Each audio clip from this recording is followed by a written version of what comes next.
Bonjour, chers entrepreneurs. Je vous souhaite une fois encore la bienvenue sur notre chaîne à l'école de l'entrepreneuriat. Dans cette vidéo, je vais vous montrer comment conduire et animer une leçon.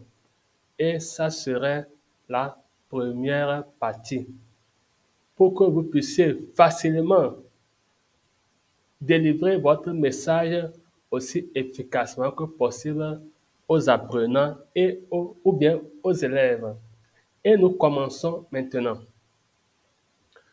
Mon nom est Monsieur Béni Djikbo.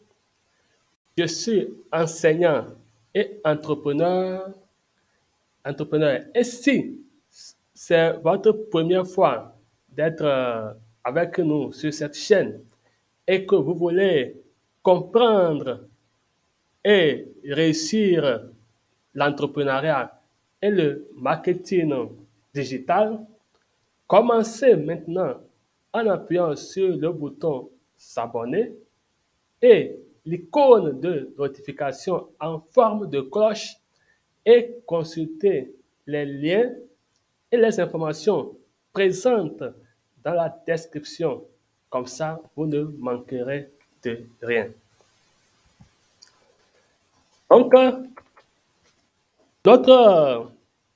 le sujet du jour, il s'agit d'une formation pour les enseignants et la formation, c'est sur la conduite et l'animation d'une leçon. Donc, c'est la première partie que nous allons voir aujourd'hui. C'est quoi le public cible pour cette formation? Le public cible, c'est les enseignants, c'est les directeurs d'études ou encore les responsables d'école. Donc, c'est ce public qui est concerné par cette formation. L'objectif de cette formation, c'est de conduire et animer une leçon. Donc, c'est quoi la procédure lorsqu'il s'agit de conduire et animer une leçon? C'est quoi la procédure? D'abord, vous devez savoir que la conduite d'une leçon comporte un certain nombre d'étapes fondamentales devant permettre à l'enseignant d'assurer un meilleur apprentissage. Le scénario le plus souvent adopté s'articule en 8 points que voici. Au 1, on a le contrôle des absences. Au 2, on a la vérification des prérequis. Au 3, on a la motivation des élèves. Au 4, on a la communication des objectifs de la leçon aux élèves. Au 5, on a la mise en œuvre des objectifs. Au 6, on va voir l'évaluation de la séance. Au 7, on va parler de la prescription des tâches à domicile. Et au 8, on va parler du remplissage du cahier de tests. Voilà ce qui va meubler le contenu de cette formation. Donc, nous allons commencer par le contrôle des absences. Le contrôle des absences. Le cahier d'absence enregistre les noms des absents, des retardateurs et leurs motifs. Lorsqu'il est correctement et régulièrement rempli, il joue un rôle administratif et un rôle pédagogique.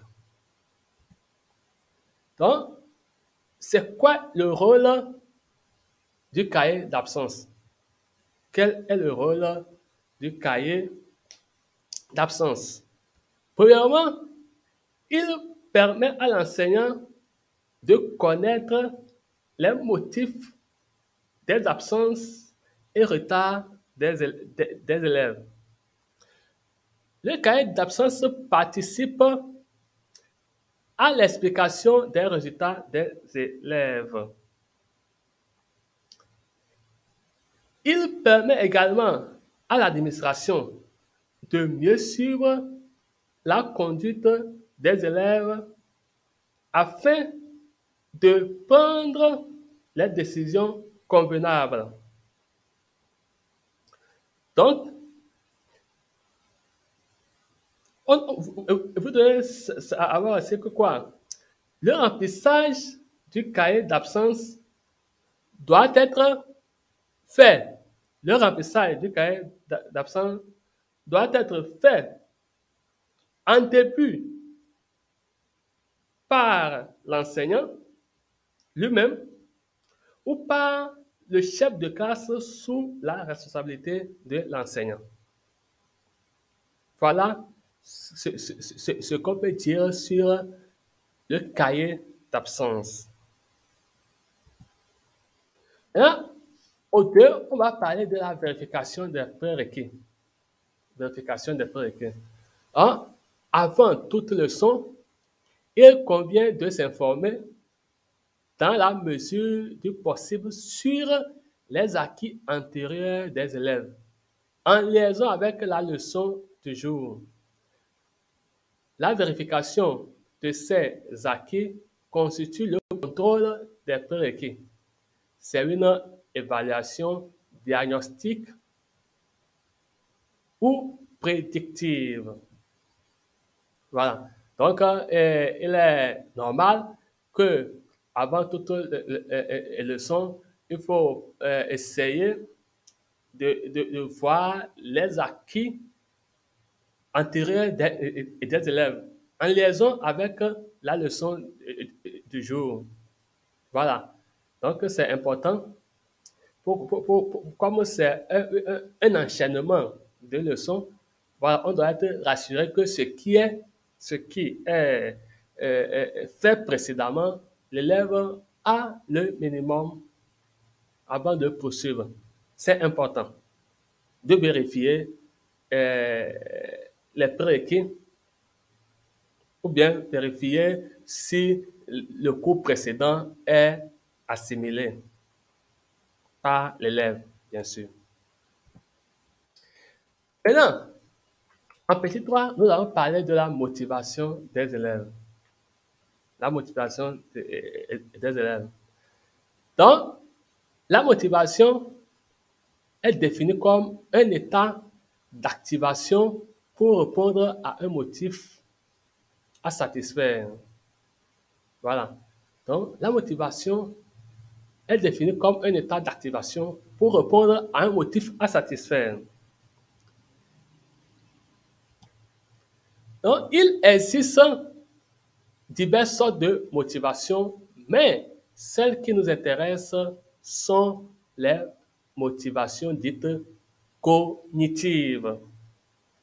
Elles consistent à intéresser l'apprenant, à capter son attention et à susciter chez lui l'envie, le désir d'apprendre.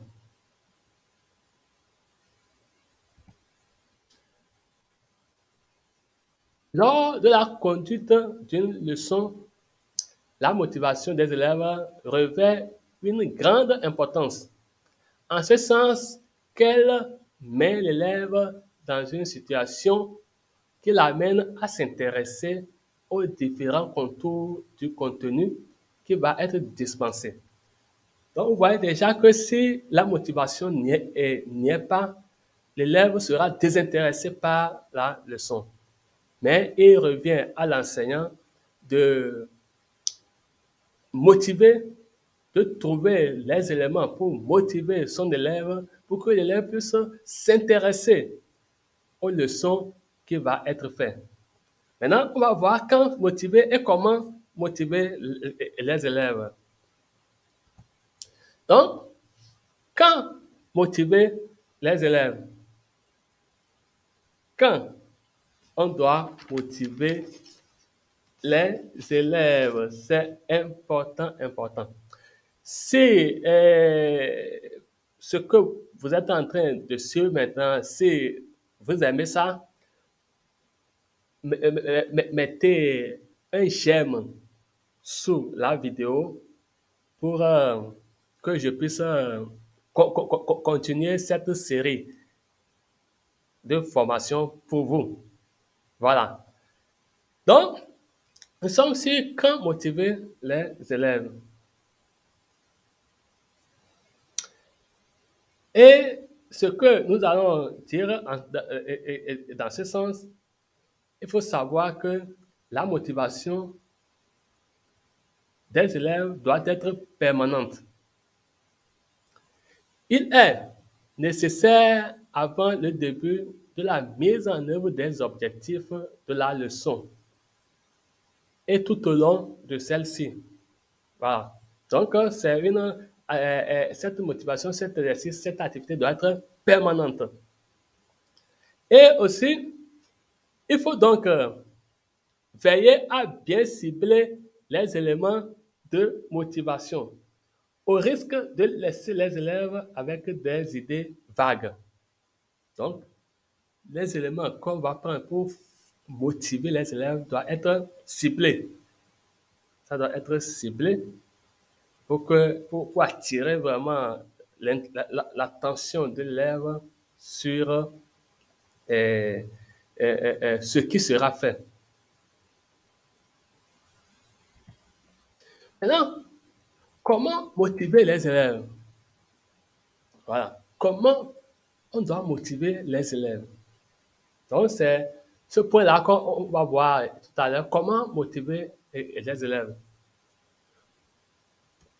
Pour parvenir à une réelle motivation de l'élève en début de leçon, il faut capter son attention, son intérêt et lui montrer qu'il a un besoin d'information que la leçon peut apporter. Voilà. C'est-à-dire qu'on va mettre l'élève dans une situation que pour pouvoir s'en sortir, il y a les informations qui vont sortir dans cette leçon et que ces informations, ou bien de ces informations, il va trouver la solution à sa situation de problème qu'on l'a mis. Ah, quand ça devient comme ça, vraiment, l'élève ou bien l'apprenant est éveillé. Voilà. Donc, c'est important de savoir comment nous allons motiver nos élèves à bien suivre nos cours. Plus précisément, il faut identifier les problèmes réels de l'auditoire et ses besoins objectifs du moment. Il faut prendre des exemples précis et simples sur l'environnement socio-culturel et technologique des élèves.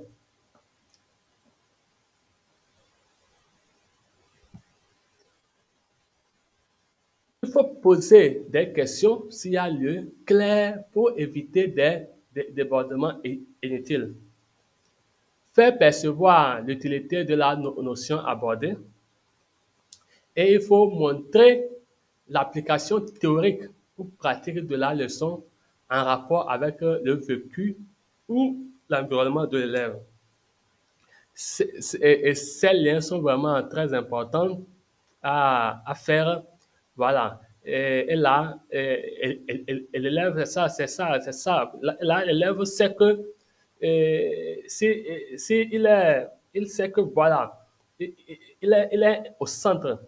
C'est-à-dire si son environnement est au centre de la leçon, ça va continuer par le mettre dans un état de veille pour bien suivre. Voilà. Donc, c'est très, très, très, très important de savoir des stratégies pour motiver l'élève à s'intéresser au cours. Et, comment encore on va faire pour les motiver? On doit susciter la curiosité autour d'une observation particulière ou une action ou un propos inhabituel. On peut encore faire allusion à un fait historique actuel ou d'actualité. Voilà. Il y a certains collègues vraiment qui, avant le début des cours, ils inventent des histoires. Voilà, ça aussi, c'est des stratégies pour susciter l'intérêt chez l'apprenant. Donc, il est très important de s'approprier de comment, et là, avec ça, on peut s'en sortir. On doit aussi faire quoi? On doit aussi faire on doit aussi faire en sorte que cette motivation, cette motivation doit se rapporter à la vie professionnelle future de l'élève. On doit aussi mettre l'élève dans une situation problème dont la solution se trouve dans la leçon du jour. Voilà. Ça, c'est important de vraiment savoir manipuler les choses et les mots pour pouvoir vraiment amener l'élève dans une situation d'éveil, dans une situation de, de curiosité, voilà, à apprendre des solutions au problème, à son problème environnemental. Voilà. Donc, ça là, c'est vraiment ce point-là est important. Voilà. On doit mettre l'élève dans une situation problème dont la solution se trouve dans la leçon du jour. Voilà. Donc, nous avons essayé de parler sur le contrôle des absences. Nous avons parlé aussi de la vérification des prérequis et nous avons aussi parlé de la motivation des élèves. Voilà, voilà les 3 points que nous avons vus dans cette première partie. Donc, pour la prochaine fois, nous allons voir les autres étapes, voilà, euh, pour bien conduire et animer une leçon. Voilà. Donc,